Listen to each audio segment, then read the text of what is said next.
Hello, everyone. This is Armstrong Williams on the right side. Armstrong. Don't curse, speak English. Armstrong. Virtuous society. Armstrong. I dare you to listen. Hey, turn it up. Hey. Armstrong. Get on the right side. Armstrong. Elevate your mind. Armstrong. I'm Armstrong Williams on the right side. Armstrong. Hey, yo, man, it's your boy K.O. And you're tuned into the most conservative of our brothers. The Armstrong Williams Show. Please give me a break. Hello, everyone, and welcome to another edition of the Armstrong Williams Show. Thank you so much for joining us. While I was looking forward to today's broadcast, I always like talking about freedom. I always like talking about patriotism, our founders, and it takes as much to what does it take to maintain freedom? Freedom is not really free. It takes just as much to maintain it as it did to establish it. And we're often reminded of the sacrifices that our founders made, not so long ago. But let me welcome our guest who has written this terrific book. And I was looking forward to talking to the man who wrote the book, America's Last Ounce of Courage, How Freedom and Liberties Hold Us Together and Not Big Nanny Government. Steve Griffin, welcome to the Armstrong Williams Show. Thank you for joining us. Thank you very much. Good to be there with you today. And thank you for writing the book. Well, it's actually a movie. It's a movie. It's based on a book, but yeah, I'm the executive producer of the movie, The Last Ounce of Courage, which is in theaters nationwide right now. Wow. And how's the movie doing? It should do well. It started well. We opened last weekend in a record 1,407 theaters for an independent film that talks about faith and freedom and God and country. It's the widest release since Mel Gibson did The Passion of the Christ. So we're very proud with the opening. Well, let me ask you, before we even get into, and let me just say this to our audience, is that The Last Ounce of Courage is more than just a movie. It cries out for freedom, and it brings such awareness to the issue that our personal liberties are slowly being threatened, questioned, and eroded away. And so I'm just so happy that you could not have brought this to us in a more timely manner. So how do you write this book? How does it become a movie? What is involved? Well, there's to be a little independent film maker here in America. It's really a challenge, as you know, to get a movie out. And we started this 4 years ago, and the movie, as I said, released last week. And it started out as a story that we wanted to tell about putting Christ back in Christmas. And, people were saying, well, even though it's a federal and legal holiday, we can't celebrate Christmas anymore. It has to be a holiday party, and we don't have, a Christmas play at school anymore, and we can't sing Christmas carols, and we can't put a tree on the courthouse lawn like we used to when I was a kid. So we were going to write a story around that. And what we found happened to us in the process of moving that from the book and into the movie was, it's really not about Christmas, it's about freedom. And as the hero, played by Marshall Teague, is speaking on a rooftop speech, he says this. He says, my fight is not about red and green lights. My fight is about the freedom to do it. And I think that's what we're seeing. Who would have thought that we would have diplomats being killed overseas and they use religious intolerance as the example? And who would ever think that we would be a nation that's not centered on God and in God? And we see these things happening, and I watch these brave men and women go across to fight all over the world for our religious liberties, our freedoms, all the things that they fight for. And I will tell you, they come back, and they see us sitting on our couches with our flat-screen TVs, sitting on our hands, doing nothing to fight here in our own country for those freedoms. And I think it really begs the question, will we as Americans ever stand up and give our first ounce of courage in the defense of these liberties, one of which is freedom of speech, one of which is religious liberty as granted by the Constitution. And we're at a tough time in our country right now where I think Americans need to at least have a dialogue about that. Can a person be free and not believe in God? I think they can. I mean, I don't think that God is a Republican or Democratic thing. I think that we founded this nation. And I was reading on it this morning, and it was just a coincidental thing. We founded this great nation under a principle that we're either going to be a theistic government or a anti-theistic government. And as you look at that, that's a very interesting concept. Because as we go into that, the founders said we should be a theistic government. In 1892, the Supreme Court argued that fact. And I say that can you have freedom without God? Sure you can. But what's your freedom based on? That would be the question I would ask you in the audience today. Is there a nation in the world that you can point to that has a country and no faith in God? I can't see one that's ever sustained, and that's what history points to. We need to learn from history. And those that have sustained in themselves, how much did that fit? Because it starts out with faith in God, but after about 150 to 200 years, it evolves into something else. Isn't that sad? Because it does. And then they fail. I mean, if you look at what was going on when we founded this great nation back in the 1700s, they wanted to have a belief in God, and they centered it around that. And then, what we have here is the French Revolution was taking place, and it was anti-God. And that great republic or whatever culture in France was going downhill. And I worry for our nation. There was nothing wrong. I'm 58 years old. And the people that like our movie the most, The Last Ounce of Courage, are the senior citizens.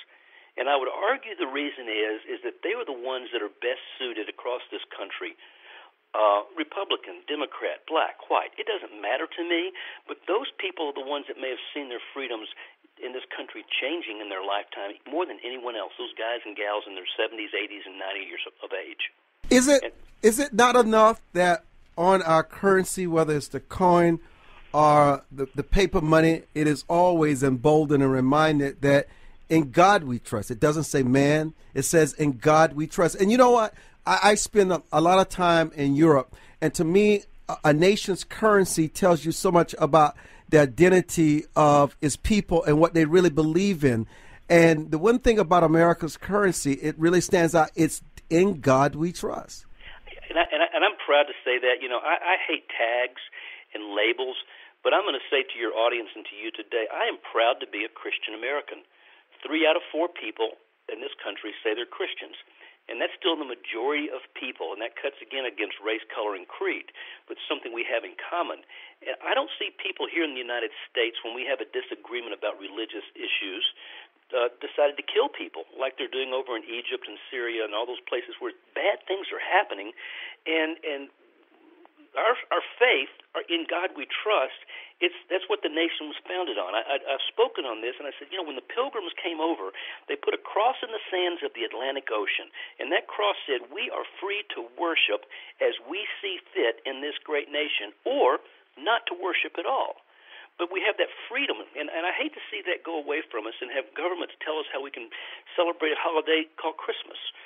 We make a joke in the movie. That'd be, we have to call it holiday now, not Christmas holiday. It'd be like saying Columbus Day is Great Explorers Day.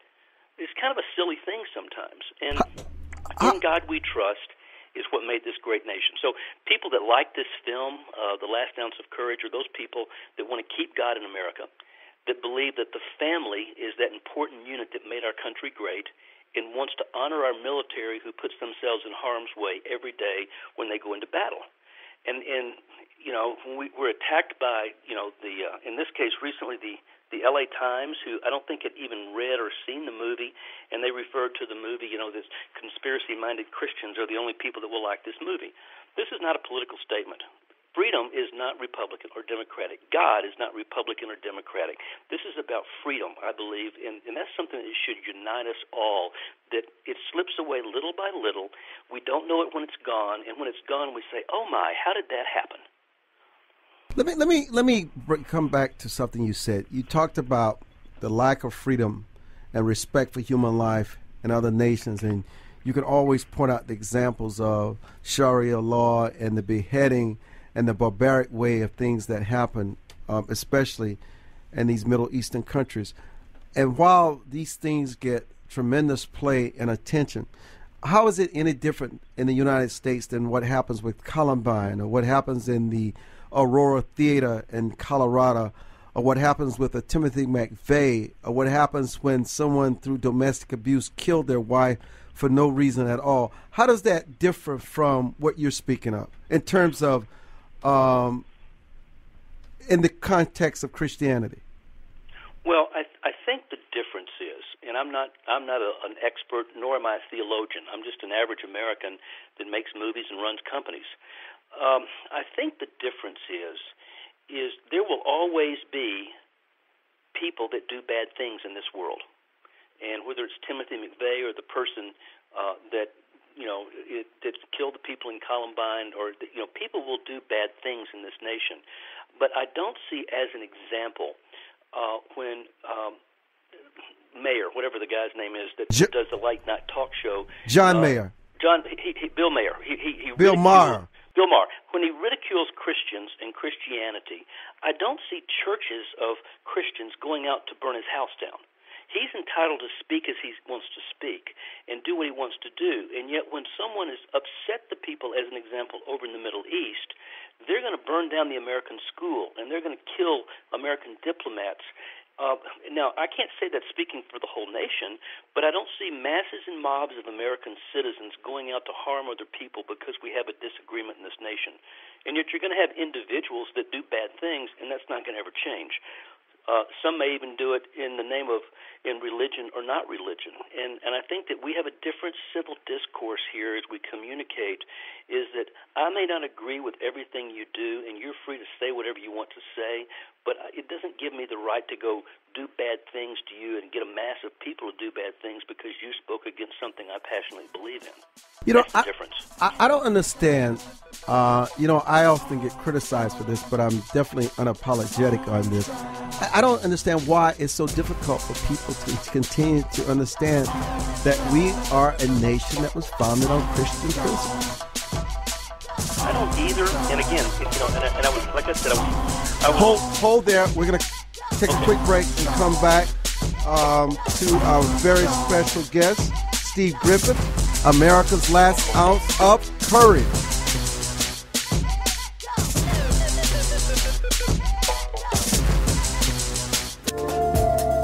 For more information on the Armstrong-Williams Show, please visit our new website at www.rightsidewire.com. There you can find his syndicated column archive, view live streams, and get your favorite conservative pundits' views on the current issues affecting the American people. From building wealth to foreign policy, stay connected with Armstrong-Williams and his colleagues at the all-new www.rightsidewire.com. High Point University has experienced unprecedented growth during the worst economic disruption in decades. This growth is driven by a university that focuses on holistic education, on experiential learning, and on values-based living. At High Point University, every student receives an extraordinary education in an inspiring environment with caring people. See what makes High Point University extraordinary at highpoint.edu. Anderson Brothers Bank, a family-owned and operated establishment that blends traditional personal service, local market awareness, and advanced technology to meet the financial needs of its customers. Visit abbank.com or call 843-464-6271 to see how they can assist you with your banking needs. Anderson Brothers Bank, celebrating 75 years of community banking, the way it should be. Stability right in your backyard since 1933. Join the millions of Americans who pursue one of our country's finest traditions, from hunting to sports shooting. Since 1871, the NRA has grown as a service organization involved in all aspects of shooting sports and is a proud defender of the Bill of Rights. Join today to begin taking advantage of exclusive membership offers and discounts, including up to $25,000 in insurance coverage. Contact the NRA today. Call 1-800-672-3888 or visit nra.org. Life is full of unexpected changes. Everyone has potential to do wrong.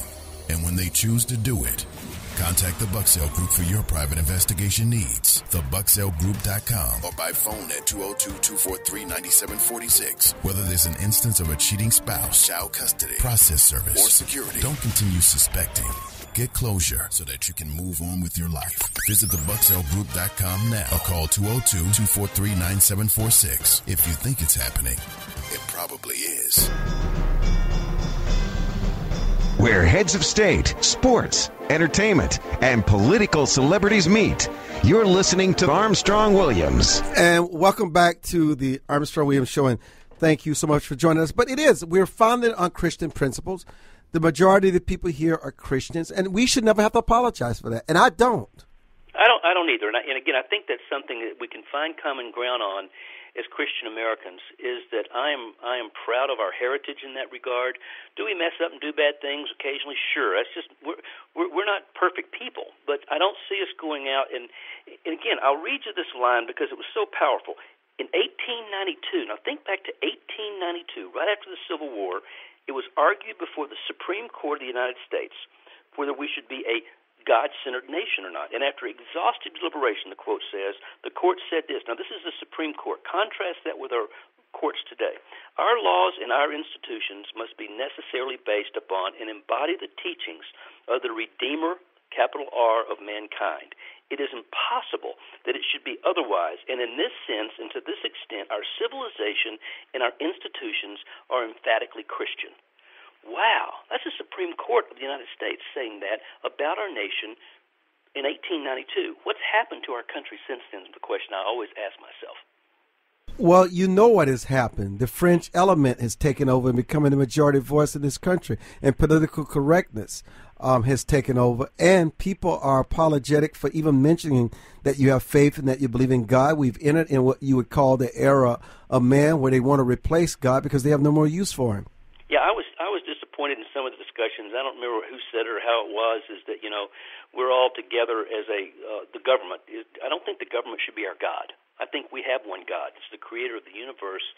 And from my perspective, when you lose that, and I'll take it to a different level. Our little company here makes movies of courage, character, and conviction.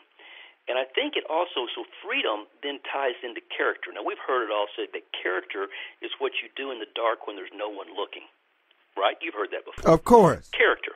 And so I ask men and women now across this nation, because I am passionate about this as a filmmaker and a storyteller, I said, are you a person of character?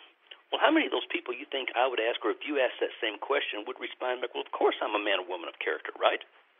No one wants to be a characterless person. And then you ask them the second question, well, what's your character based on? And that's a little harder question, isn't it? Because I'm here to tell you that good or bad, my character is based on God and the principles found in His Word, the Bible, which is how our nation was founded. It should be something that's immutable, unchangeable. And when you base your character on something that can change, you're on that slippery slope heading to destruction. And so if Hollywood doesn't make films about positive character anymore. They want to sell movie tickets. So we want to make films that don't have naked body parts, spewing with bad language and excessive violence. You can still tell good stories without doing that. Now, they think you have to do that to make money at the box office. And, they may be right. But at the end of the day, our culture needs role models like you and I, or parents or adults, that says character matters. And it matters because if you don't have character, you're not basing your life on anything. And then you're going to sit on that couch with that flat-screen TV and watch your freedoms be taken away because you don't know what you believe in. What are institutions that remain, that continue to reinforce and empower that character that you speak of? Well, I can't argue passionately that it's the public education anymore. It used to be that. I remember when I was a kid, we had that little magazine called Highlights, and it had Goofus and Gallant. That was the little characters that you would study, the Gallant and Goofus, and you would look at how to be a better person. I would hope that our churches are still the basis of that. I hope our churches are still teaching character. In the Bible, there's 48 character traits, from wisdom to endurance to perseverance to kind-heartedness, that are outlined in God's Word. And if you're not teaching character and positive character in your churches, then we've lost it completely. So I think the churches are still teaching that. At least in my church they do. To you, what do you think is most important that this film conveys, and why people it is a must-see? Here's the reason it's a must-see. And first of all, I think we're in a really tough time in our nation. And, we've got negative ads flying on both sides of the party on the airways today, and it's, the economy's got issues and global issues. I mean, it's a tough time to be alive in this great nation, and we forget it's a great nation. So I want people to go to this movie, and I want them to say, this is the America that we should never let go of. And it's to inspire those people that still love God, love family, and love freedom to say, we need to do something about it. You see, I see this election is an election at every level, from the President of the United States down to the lowest city official. My litmus test, if you will, is I want to elect those people that will stand with me and give their last ounce of courage as an elected official in the defense of God, family, and freedom. And if they don't do that, then I believe all is lost. And so that's the message of this little film, with this very big message, is to establish a dialogue. And Hollywood's panning the movie. They're saying it's not very good. And yet people that go to this movie, they're giving it standing ovations in the middle of the picture. They're staying through the credits. And there are many times now across the country where we're getting reports, they're standing up and singing God Bless America after the end of it in unison as a whole crowd of the theater.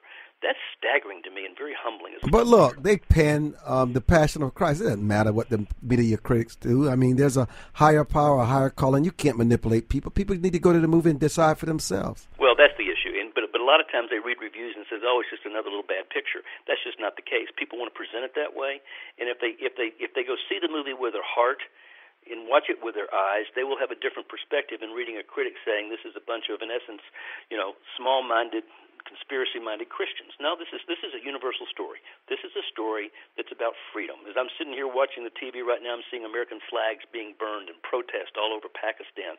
That's our nation that they're stomping on in this picture right now. That shouldn't be happening. We need to take a stand and says we will never change God. We love God, we love family, and we love freedom. Talk about the intergenerational father who's the centerpiece of this movie that was inspired by his own grandson. Yeah, you see, I mean, guys like me, 58-year-olds with grandkids, we're kind of set in our ways sometimes. And so this character, played by Marshall Teague, was in Vietnam. He served his country. He came back, and he's the part-time mayor and the full-time pharmacist of this little town. But he sent his son off to war, and his son had a wife and an unborn son. And in the first 8 minutes of the film, the son is killed and leaves the wife and the son, and they're distraught, and they move off. And then in the magic of movie making, we fast forward 14 years, and the grandson is coming back into this town to live with his grandfather and his grandmother. And he asked the question, which really is the seminal question we should be asking ourselves. He says, "What did my dad die for, Bob?" And Bob says, "That's what happens in war." He says, "No, why did he die? And what are we going to do about it?" And he says, "Well, I'm just one grandpa," which is what many of us would say. I can't do anything. And the grandson says, "Well, I'm just one grandson, but we should do something." Out of the mouths of our youth is going to come our future. And so Bob's inspired. He says, "Well, I'm the mayor of this town. I'm going to put a Christmas tree on the town square, and I'm going to put Christ back in Christmas because it's a national and federal holiday." And he, basically takes his head out of the foxhole, and all hell breaks loose, and he's attacked by everyone for doing that. But the grandson is now bonding with his grandfather through this process, and sometimes when you face adversity together, it brings you back. But it was a big question. What did my dad die for? Don't you think our military comes back and says, why did I go over and fight in harm's way when the citizens of America won't even get up off the couch and defend their freedoms here in the home? That is powerful, but yet so provocative and true. My dad used to say to us, he said, "Boys, you're going to reach a point in your life. If you haven't found something you're willing to die for, you haven't lived." Wow, that's a powerful statement. And it resonates with me in my life. Well, it'll affect you forever, won't it? Yes. And you know what? I found that. And it's a wonderful, to me, it is such a satisfying freedom. Wow. Well, it's a hard thing for some of our younger kids to understand today, that they take it for granted. And, I don't know about you. When I was a kid, we played a little game called Red Rover, let so-and-so come over. I remember Red Rover, let somebody come. I remember that. And you'd lock your arms together one-to-one, yes, and they couldn't get through. No. And that's what we need to do. We need to stand up and get off our couches, and across this country, regardless of race, color, and creed, we need to put our arms together, and we said, Red Rover, try to take this freedom over. Because they can't. If we unite and hold our arms together, our own government can't take it away, foreign powers can't take it away. We can unite as Americans around one thing, and that has to be freedom. We may have differences about programs and social programs and government programs, but at our core, we are Americans, and we have to protect freedom. Red Rover. I like that. No penetration here. No penetration here, my friend, and it sounds like regardless of how we believe about every issue, I would unite my arm with you at any time. Oh, brother, I'm your brother. Thank you. I am too. Let me just tell you, I'm your brother. I may challenge you and do my job to be fair and balanced and try to ask penetration questions, but listen, I'm with you. Well, I am with you, and I'm sure you don't get told enough, but and I thank you for your service to our nation in speaking truth, keeping people honest, and doing your job, because without the voices that can come together and create a choir, a single voice will always be snuffed out. But together as a choir, we can make a difference. Oh, yes. Stop looking for somebody to lead and pick up the mantle and give the leadership yourself. And others will follow. I'm not looking around for somebody else to do it. I'm not either, but hey, I may see you on the hill of success because we're going to take this hill together. We may be on different mountains, but we'll find ourselves at the end. Oh, but our Father is the same. Yes, ma'am. Yes, sir. Thank you. Listen, now, how can someone go out and see the movie? You go to the movie. It's at theaters across the country. You can go to lastouncethemovie.com, and then you can go on Fandango and all the normal movie websites and find out where it's playing and showing. And we would love to have you, your listeners, show up at the movie this weekend. It's an intergenerational message. It is not a political statement, but it is a political statement about freedom. It's okay if it's a political statement. That's okay, too, because sometimes you need to become active. Thank you so much for joining us, and all the best to you, Steve. Thank you, sir. Blessings to you. America's last ounce of courage. Yes.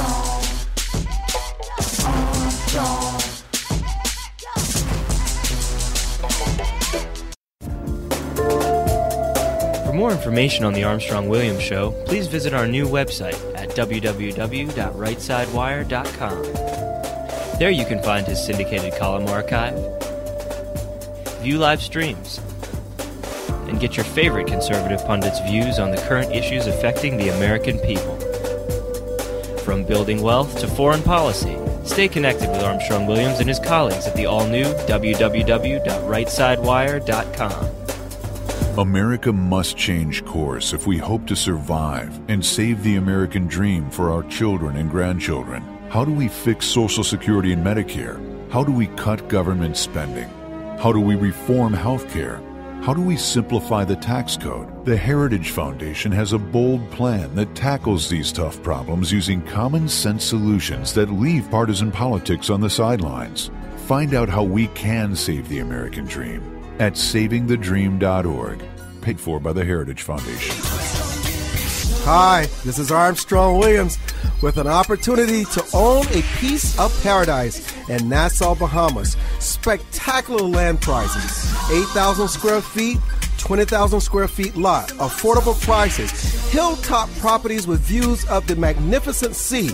Just call 242-677-3120 or 3121 or go to info@rightsidewire.com and leave your information. Does your school, team, church, or charity need a new fundraiser? Do you need to work out of your home or part-time? Are you a small business that can use an additional revenue stream? Then you need Yellow Llama. Do you need affordable web services or tools to enhance your existing business? Are you a graphic artist who wants to create a revenue stream with your art but not get ripped off? Then go to www.yellowllama.com. Join the millions of Americans who pursue one of our country's finest traditions, from hunting to sport shooting. Since 1871, the NRA has grown as a service organization involved in all aspects of shooting sports and is a proud defender of the Bill of Rights. Join today to begin taking advantage of exclusive membership offers and discounts, including up to $25,000 in insurance coverage. Contact the NRA today.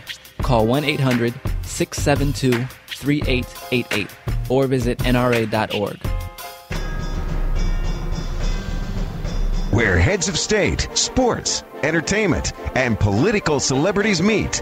You're listening to Armstrong Williams. I was actually looking for, I don't have a guest on unless I read the book. Hello, R.J. Mandell. Thank you for joining us. How are you doing? I'm good. Thank you for having me. I am so glad. I think about the law.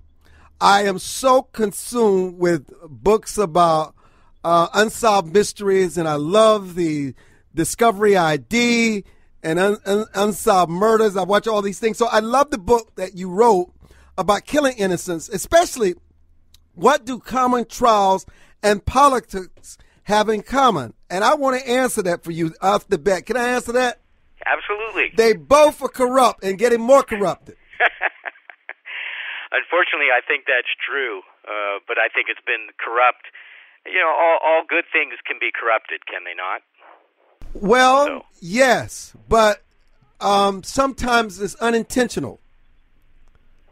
We're talking about a pervasive, it's systemic what you're talking about. Yeah, what I'm talking about is a historical pattern of politicians seizing inflammatory or sensitive issues and then using these things to catapult themselves into the political arena and get themselves elected.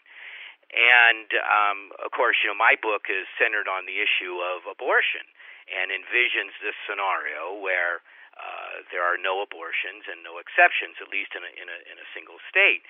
But and whether you agree or disagree with that kind of outcome, the question is, you know, do we really want our politicians exploiting these very sensitive and personal issues? But they exploit them on both sides. Of course. Yes, but do you really believe that abortion is not a serious issue? No, I guess what I mean by that is that there are problems that we need to solve. There are wars that we need to end. There are conflicts we need to resolve. There are jobs we need to find and create. And abortion is not a problem in our country. Abortions are on the decline. They've been on the decline for 25, 30 years. And the reason it becomes an issue is because the camps, particularly the camp opposing abortion, is not satisfied with the ultimate ruling in Roe v. Wade and has been chipping away and trying to find ways to chip away at this. And so the other side has had to respond. But you know, ultimately these are personal issues and that have been politicized. Talk about the arguments in your book. Well, the main argument is that if we truly want to demonize or vilify the person who wants to or perhaps even needs to have an abortion, then we may not, and the people who are looking for that kind of scenario or that kind of outcome may indeed not be satisfied with what happens and may be appalled at the individual cost that comes out of that, and may be appalled also at the hypocrisy that kind of follows the ability of a politician to exploit religious views and take advantage of people's sensitive outlooks on these kinds of issues. So I think that's the main point of my book, and you know, I'm not sure it would appeal to folks who are very, very adamant that there should be, you know, that life begins at conception and there should never be an abortion under any circumstances. But it may give those folks pause to see, well, okay, what is the individual cost if we go there and we and what I'm trying to do is simply cast a little spotlight on one little scenario in one little state or one state of the country and one little community. But you do believe that it is killing the innocents and that baby killers need to step back? Okay. No, I'm not sure that's a point in my book. That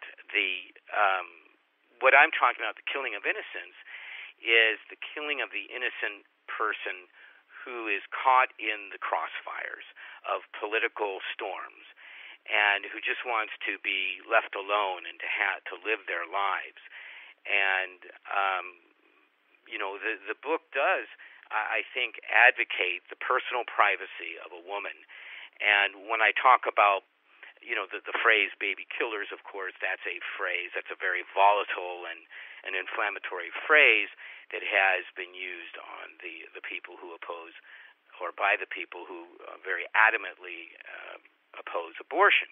And so all I'm doing is showing, the extremism of certain views and how extremism perhaps is not the way to go on this particular issue, or maybe in most of the issues that we face. What about extremism on the other side? Well,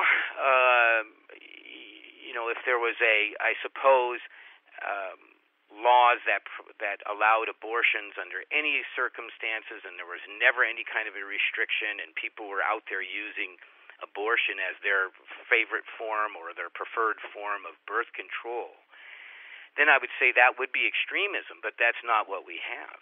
In Roe v. Wade, for instance, really the protections of abortion or a woman's right to choose is really limited pretty much to the first trimester, and to some extent the second trimester. And after that, states can pass restrictive laws, and they have. There's very, very restrictive laws, for instance, in many states where they prohibit the insurance companies from covering abortions. They can't pay for them. And there's other states that have restrictive rights, or restrictive, I should say, access to abortion, and restrictions on how they can be paid for by public funds and whatnot. So I'm not sure, obviously there is extremism, and you can find extremism in any view, but right now I think that the women who prefer choice, who want to see women's access to health care being unfettered by the government, are the ones who are just, kind of fighting for ground. Yeah, but one of the things I do think that I have to challenge you on, and that is that you don't want to encourage women to have an abortion and they take no responsibility. We are talking about a life. Whether you feel that the woman has a right to her body, which I don't believe, I think that man who's the father of that child has just as much say-so in what happens to that child. And the only reason you and I have life today is that our mother and father made the decision that they would bring life into the world. You don't want this to become reckless where it becomes like an abortion mill, and you don't want people having abortion, the upper class, just because they don't like the sex of the child, or somebody having an abortion because they realize the child has Down syndrome. I mean, it's one thing to talk about a mother's life is in danger if it's incest or rape, which is rare and more of the exception, but you must admit that people are not out here having abortions because it's a threat to the mother's life or the mother's life is in danger. At some point, you've got to take responsibility, understand that when you lay with someone and you have these relationships, there's always the slightest of slight possibilities, even if you're using protection, that a child can come into the world. Yeah, I agree with you that there must be, or there should be, responsibility for your actions. The problem comes from, at what point do we say the government has the right to intrude and enforce someone's moral obligation or their personal responsibility that we deem they should have, that they may not share? And these really are based very much in religious morals, in religious beliefs.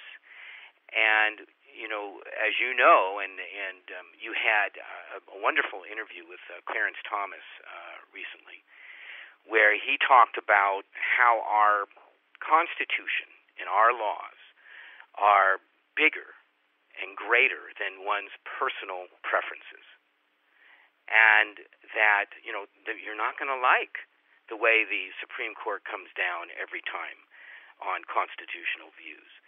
And when you look at Roe v. Wade, you can see that the Supreme Court, Justice Blackmun, they were so very aware of this dichotomy and this push and pull between, personal responsibility and personal privacy.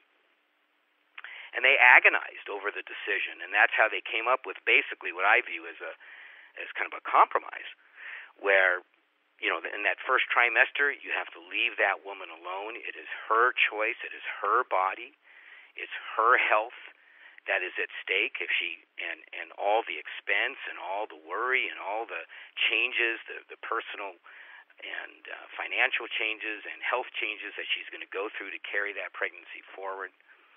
But at some point, as that baby reaches viability, that personal privacy gives perhaps way to those other interests that you're talking about, and the father's right, and so on and so forth. But I guess I would disagree with you that a woman becomes the ward of the state or the ward of a man, and has that a man would have that kind of power over a woman. No. I said shared. They have equal responsibility and say so in the matter. Yeah. Again, there is a difference in what the tug of war comes in, right? Because that woman is the one who's going to have to move forward. She has no more decision in the matter than the father of the child. Yeah. Well, it's an attractive view, and I know many people share that view, but I think that view collides with our Constitution and the woman's right of privacy that comes out of the Constitution. You relinquish that privacy when you are having someone as a child. You relinquish part of that freedom and that privacy. Well, I agree with you that at some point you do. Just hold there. We're coming back. Don't worry. We are coming back with our guest, R.J. Mandell. Don't go away.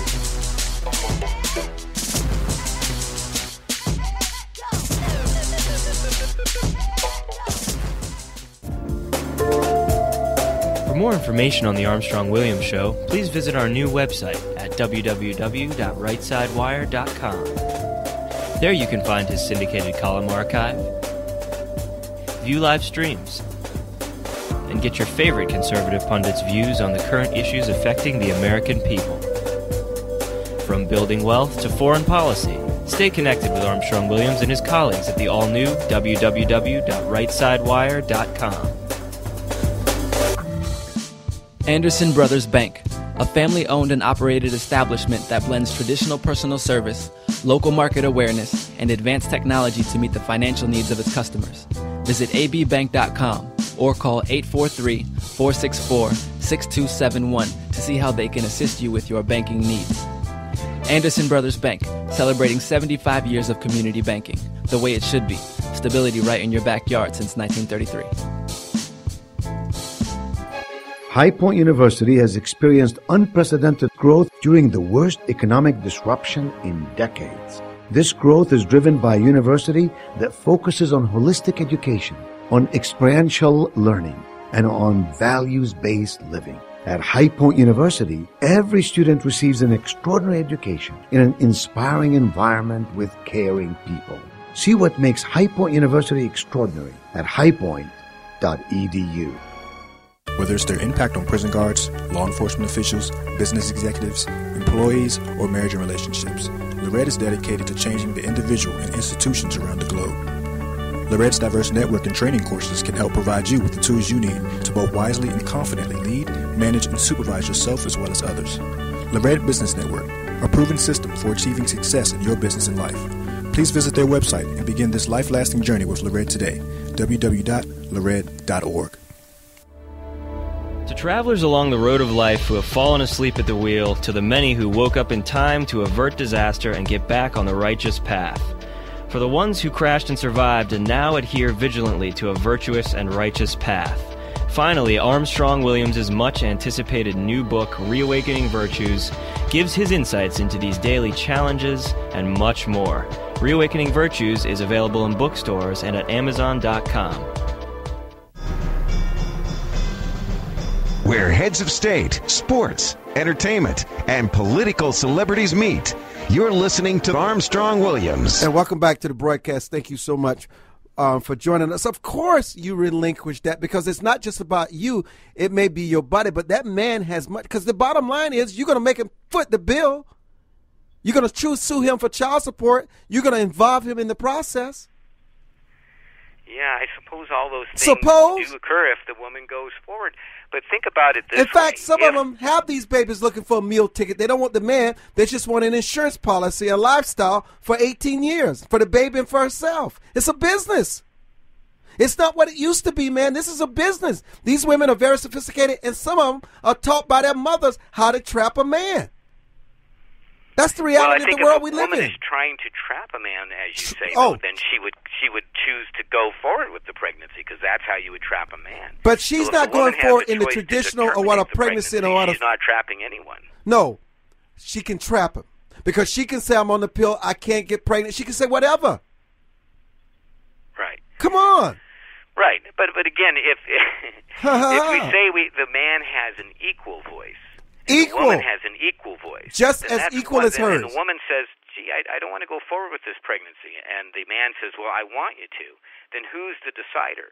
Who's going to be the one that says, okay, it's one against one, no, and I'm going to be the deciding vote? Simple. Here. If the man says, look, it's our child, go through it, have the child, and when the child is born, just give me the child, and it's my responsibility. Yeah. I think that Armstrong, I would disagree that it's that simple. Because not for some men, not with men of principle. There are men who want to be involved in their children's life because they have a very good experience with their parents. We keep putting up these stereotypes and these images of what men are as deadbeat, abandonment, don't care. But I'm telling you, that's not how most men I know. They want to be involved in their child's life because that's a part of them. That's their legacy. They don't want anybody just raising their child and that child being in any kind of condition. There's always going to be that situation where the man is too immature. And the woman is immature. Can't step up. And the woman knows this. And the woman is too immature. Or she can't step up. Then that's what happens. You need to involve yourself in those complexities before you have sex together. And bring a child in the world. That would be the perfect world, wouldn't it? But that's just not the world we live in. And we are sexual beings. And people do what they do. And a lot of people make mistakes. And so the question is, does the right of that privacy that the woman has outweigh the right of the state's interests? And I think, again, under our Constitution, that Roe v. Wade was a good opinion in that regard. It was a compromise. And as you can see, you and I, we could keep going around and around on this all day. And that's what happens with this argument. And that's why I'm just a little surprised that you're by politicians. I'm just a little surprised that you're so woman on this and cannot empathize with the man and what men and family courts are the worst things for men in this country. They punish them. It doesn't even favor the man. Well, in terms of my view, my personal view, that I kind of weave into my novel, it is the woman's perspective. But it's also the neighbor's perspective and looking at this woman, or her lawyer's perspective looking at what this woman is going through under these circumstances, under the circumstances that that particular character is thrust into with a very draconian law. But, there are so many different variables and so many different scenarios that these things can come out of. So we keep coming back to this why do you choose push and pull between privacy and why do you choose to complicate this process? It's very simple. It's not complicated at all. If you decide to get pregnant with someone's child, they have just as much say-so as you, and whatever decisions you make, you both must make the decision. You cannot exclude him out of that child's life. I'm sorry. Well, I think that on the contrary, a woman can exclude a man from that decision, especially where it's an unwanted pregnancy. Now, I mean, if a man and a woman are married, they're trying to get pregnant, and then she does get pregnant, and all of a sudden she has cold feet, goes off and has an abortion. That's a terrible thing. That would be a terrible scenario. Okay. But listen, I don't know that there's a legal remedy. Listen, for that. If he abuses her, he's in the process. If he marries her, he's in the process. If he harms her, he's in the process. If there are crises that evolve, he's in the process. So why is he not involved in the process when she's pregnant? What are you talking about? Okay, so your question is, why is he's always in the process? He's a part of that child. Of pregnancy? That's his child too. You make it seem as though he has no connection to the child, that she can just make decisions at a whim with no consideration of his feelings and his DNA that's growing inside of her. Yeah. Well, remember, what we're talking about is constitutional, what the Constitution permits versus what is morally preferable to many, many people. And I think I agree with you on many fronts that in a majority of circumstances where there's people who are in love or they're dating and they have this pregnancy that may not have been planned, and should they make that choice together from a moral standpoint? Sure. From a constitutional standpoint, however, does the woman have that privacy in her body that is now has a condition that is really a health condition, as well as something that one might consider miraculous? But it is her decision. And so you and I are not going to change that without revisiting Roe v. Wade. Roe v. Wade should have never taken place in the first. Never should have taken place. Should have never been constitutional. Should have never happened. That is your view? That's what I'm advocating. Yeah.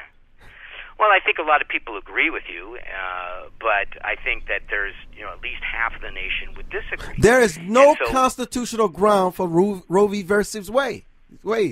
None. There's no precedent for it. Well, actually, it was a political move. It was a political move by the court. Well, it was a political decision. I agree with you there, Armstrong, because they cite the precedents that they're relying on. There were many precedents in terms of, the privacy of couple's sexuality, the privacy in the woman's uterus, the privacy in the woman's health. And they used all that and the privacy that comes out of the 14th Amendment. There is no privacy in some woman's uterus if she's pregnant by some man, and that's just as part of much of his child. There is no way you can convince any human being of that. When a woman decides, because she has just as much responsibility in this as the man, when she decides, yes, she has all the privacy in the world as long as she's not married and carrying that man's child, yes. But once you cross that line, that level of privacy drastically changes. She's not even the same person. Well, I believe you me, I understand the view, and I appreciate that view. No, I'm talking about a common sense here. I'm not talking about legalese. I'm just talking about common sense. Well, that is a popular view, but it's not shared by everyone in this Not country. popular. How are you going to make this man, you decide, look. So how far are we willing to inject moral issues in religion into our government? I'm not even talking about moral issues now. I'm talking about responsibility. If you're going to say, well, I've got to decide whether I want to have the baby or not, but until I decide whether I want to have the baby or not, you still going to have to pay me because I'm carrying your baby. And then if I decide not to have the baby, then maybe we'll revisit this. And then if I decide to have the baby, then you got to pay me through the nose. What are you talking about? But don't you think that would be a very unusual and strange circumstance? It happens all the time. Is blackmailing some guy. It's not blackmailing. Him pay for the care, and then all of a sudden just goes off and has an abortion anyway. No, it is not blackmailing. I don't think like that. No, I don't think the majority of girls and women who are put into that position think that way at all. I think they're scared out of their minds. And they have to make this very difficult choice. It's never an easy choice, I don't think. It's a business for some of them. For some, they do have a conscience. But with the rise of media, I don't think that's with the true. rise of media and the sophistication of these kids, it's a business. No, I have not seen any information on that. You're telling me that. Well, you're hearing it today. Thank God you're hearing it today. This is your enlightenment. Hallelujah. But I think that would be a very rare and unusual circumstance. You have got to be kidding me. I've just never heard of that, and certainly that's not what I'm looking at in my novel. My novel is not looking, and someone else could, I'm sure, write a novel on what you're talking about and talk about how a girl. You're saying that women should hold all the hold cards. They hold all the power and the trump cards in this situation. And they can give that man all the uncertainty that they want. Because you're saying it's their body. It's not a powerful position to be a young woman and have an unwanted pregnancy. That's a very vulnerable and weak position. Listen. And so what the Constitution and the Roe v. Wade has been designed to do is protect a person in that circumstance and protect them from the whatever outrage the minority or majority might have. How can someone go out and get a copy of your book? Well, they would just go to Amazon.com and put in Killing Innocence, or they could go to my website, which is www.rjmandell.com, and Mandell is spelled Mandell. Instead of killing the innocence, I want to call it killing a man in his future. Well, you'll see the men in this book are not too good. Because you selected them. Yeah. I'm sorry? You selected them. Well, of course. And they serve the purpose of what you're writing.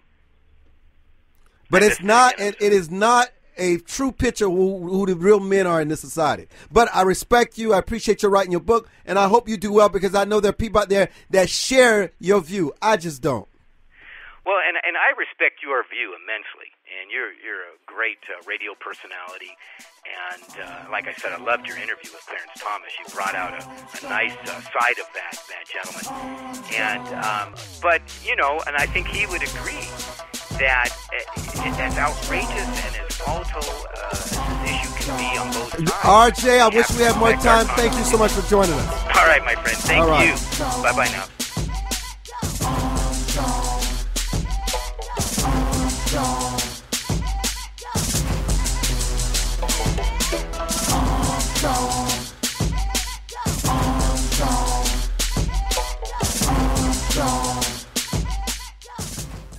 High Point University has experienced unprecedented growth during the worst economic disruption in decades. This growth is driven by a university that focuses on holistic education, on experiential learning, and on values-based living. At High Point University, every student receives an extraordinary education in an inspiring environment with caring people.